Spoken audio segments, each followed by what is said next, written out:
Good day, everyone, and welcome to Physical Education and Health, Living a Healthy Lifestyle.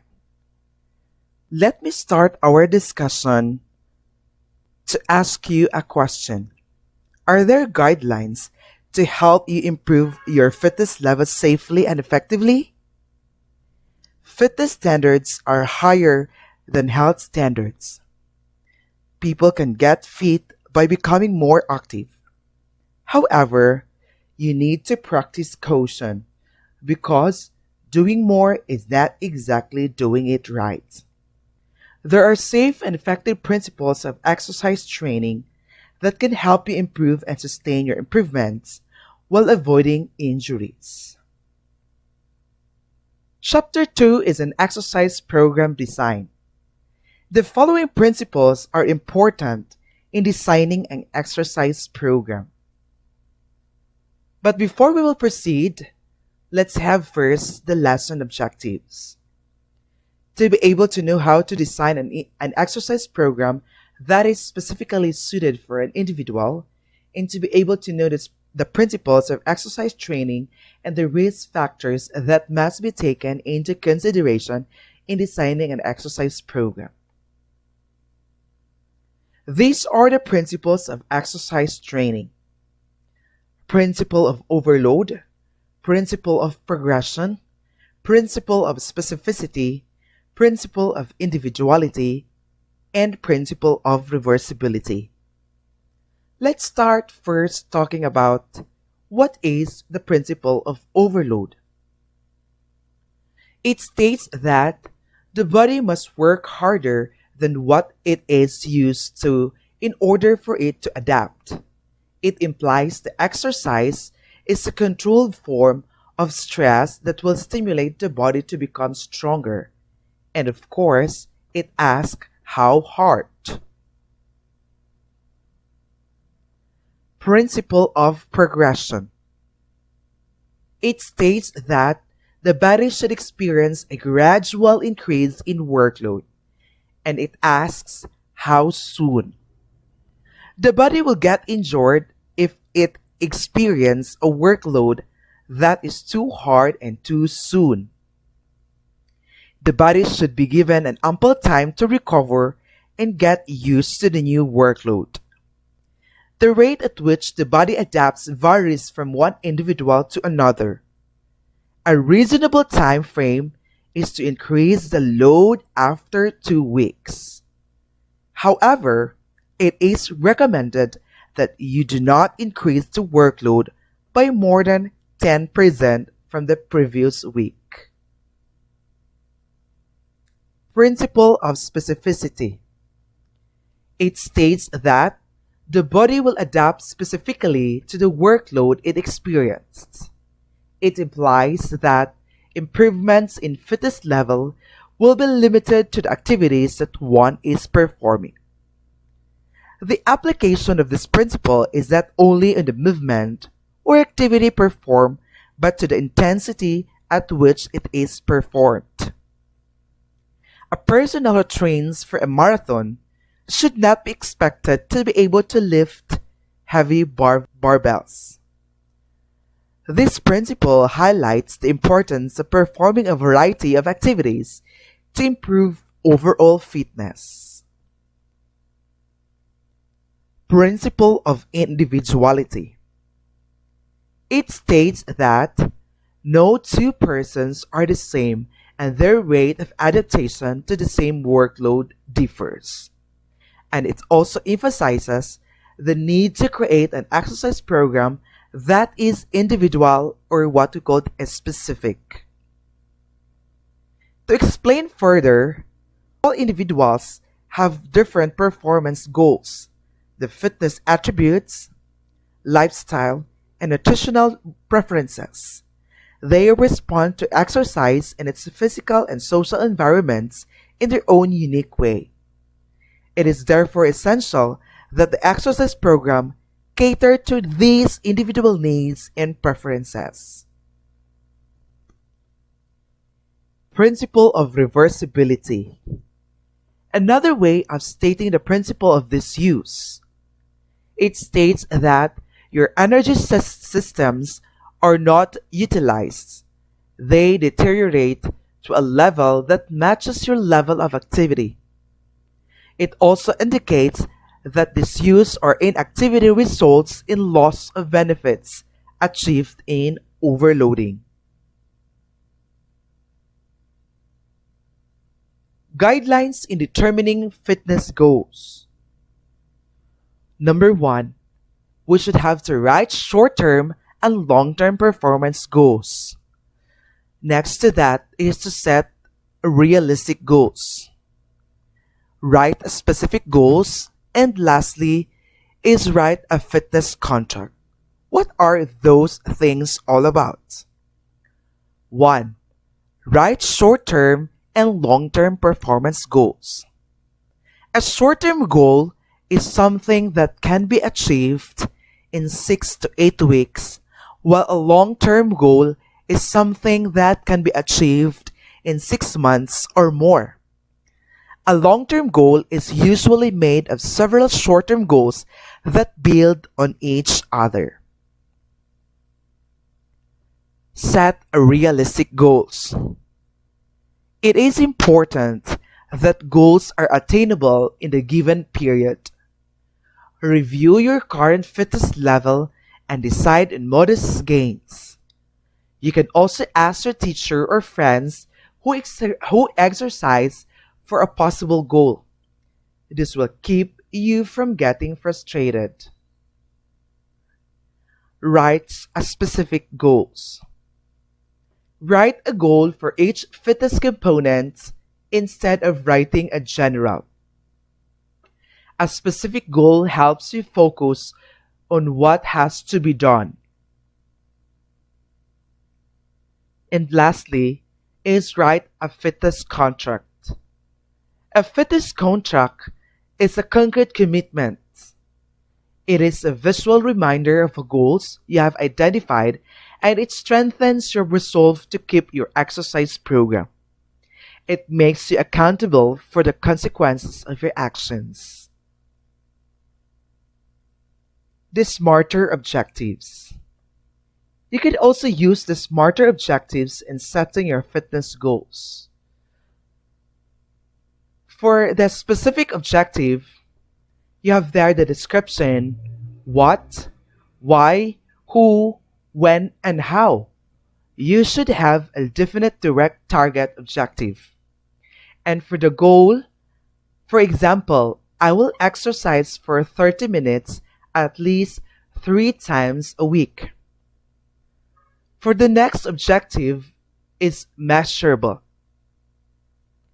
Objectives should be measurable to truthfully gauge your goal.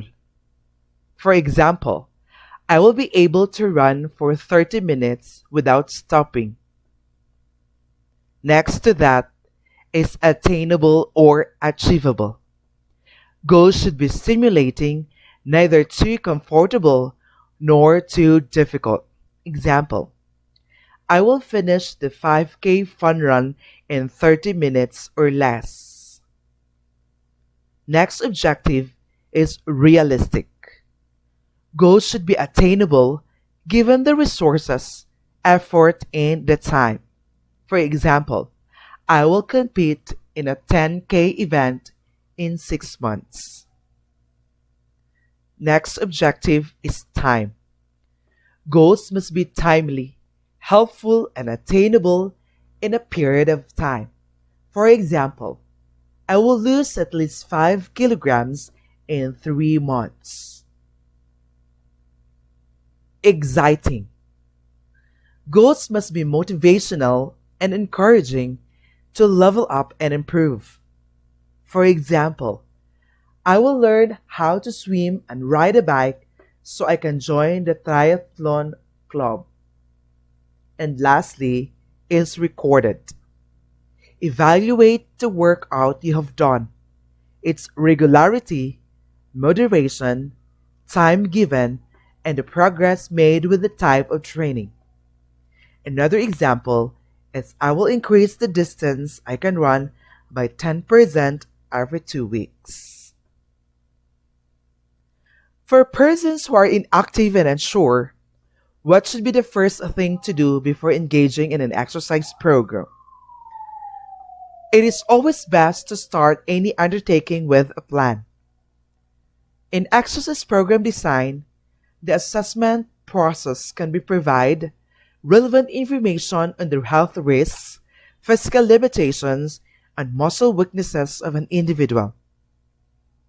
The pre-participation screening is essential to rule out the presence of medical conditions wherein strenuous activities and certain types of exercises are contraindicated. The Physical Activity Readiness Questionnaire, or what we call the PARQ, as subjective methods in identifying the risk of cardiovascular diseases, composed of 7 questions answerable by yes or no, with each question evaluating one's history for medical conditions such as heart diseases, hypertension, chronic obstructive pulmonary disease, and diabetes mellitus. Pre-participation screening program. These are the components of a pre-participation screening program. We have the test, we have the PARQ, the HRF test battery, the movement screen. And the purpose of the PARQ is to identify history for chronic medical condition. For the purpose of the HRF test battery is to evaluate current fitness level, while the movement screen is to evaluate movement instability. These are the fitness tests to evaluate one's fitness level: 1 mile run, 1 minute push-up, 1 minute curl-up, sit and reach, body mass index, and waist girth. For the 1 mile run, it is a popular test to assess cardiovascular endurance. It is easy to administer because it requires minimal equipment and supervision. All that is needed in a running track and a stopwatch. The goal is to finish the distance with the fastest time possible. 1 minute push-up. The illustration on the right shows the correct position of the body when performing a push-up. 1 minute curl-up. The illustration on the right shows the correct position of the body when performing a curl-up. Sit and reach. The illustration on the right shows the correct position of the body when performing sit and reach. Body mass index. BMI is a widely accepted tool to evaluate body composition. The score reflects how heavy the person is relative to his or her height. 2 measurements need to be taken to compute the BMI: the height and the weight. Convert the height measurement into meters and the weight into kilograms. Divide the weight by the square of the height to obtain the body mass index. Waist girth. The waist girth is an important tool to assess the relative amount of fat in the abdominal region. The tape measure is positioned around the abdominal region, level with the navel. The measurement is made while the student is standing and wearing light clothing. These are the optimal scores of adolescents in various fitness levels.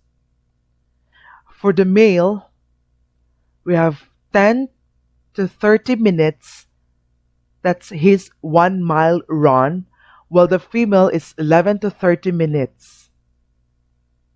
For the push-up, male should have 30, while female should have 20. Curl-ups, we have for the male 45, while the female is 35. For the sit and reach, male should have 45 centimeters, while female should have 50 centimeters. And both female and male should have 25 kilograms on their BMI. And for the waist girth, male should have 102 centimeters, while female should have 88 centimeters.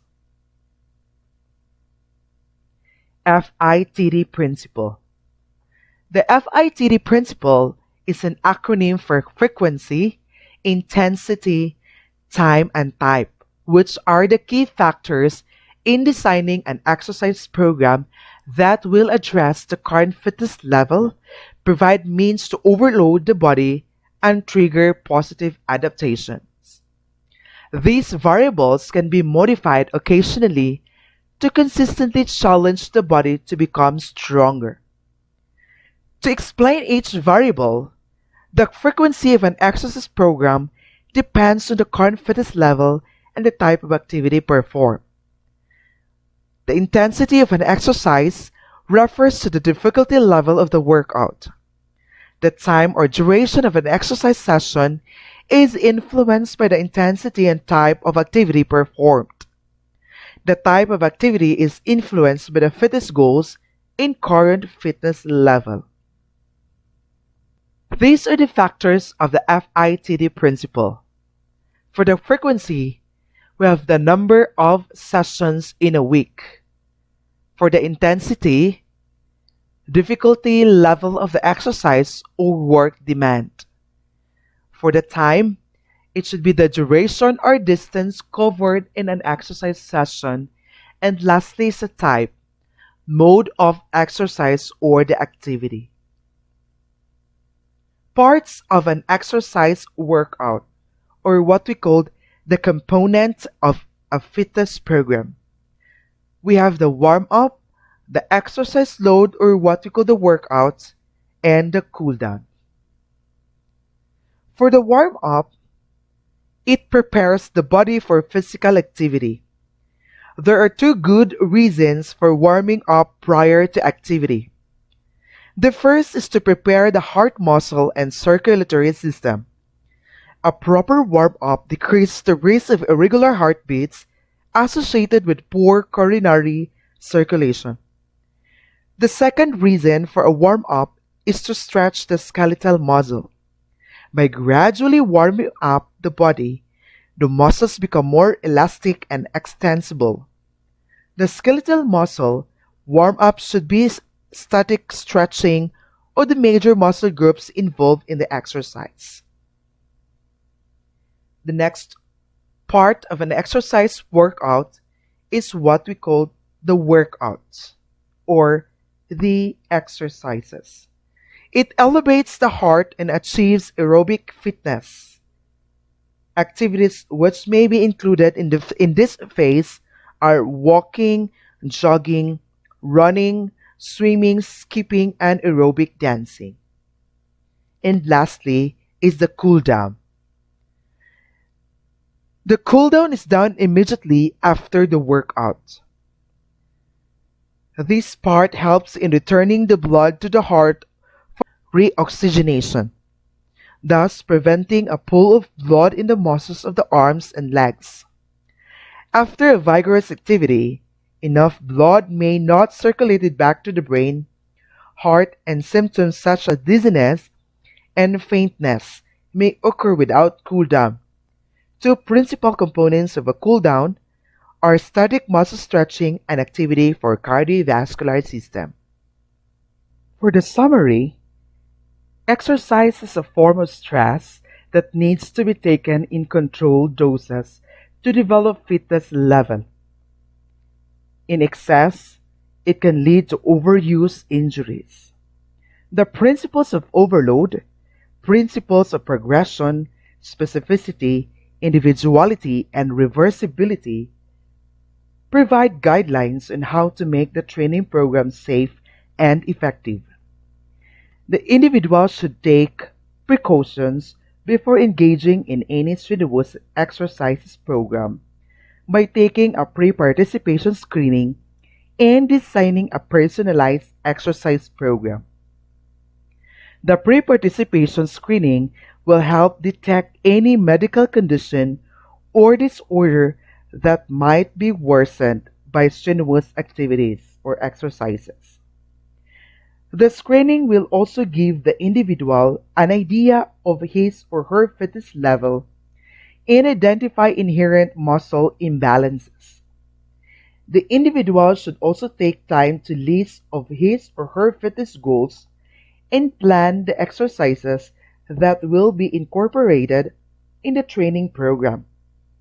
He or she is encouraged to use the FITT principles in designing a personalized training program. It is recommended that a structured warm up and cool down program should be incorporated in all training program as well. Thank you for listening.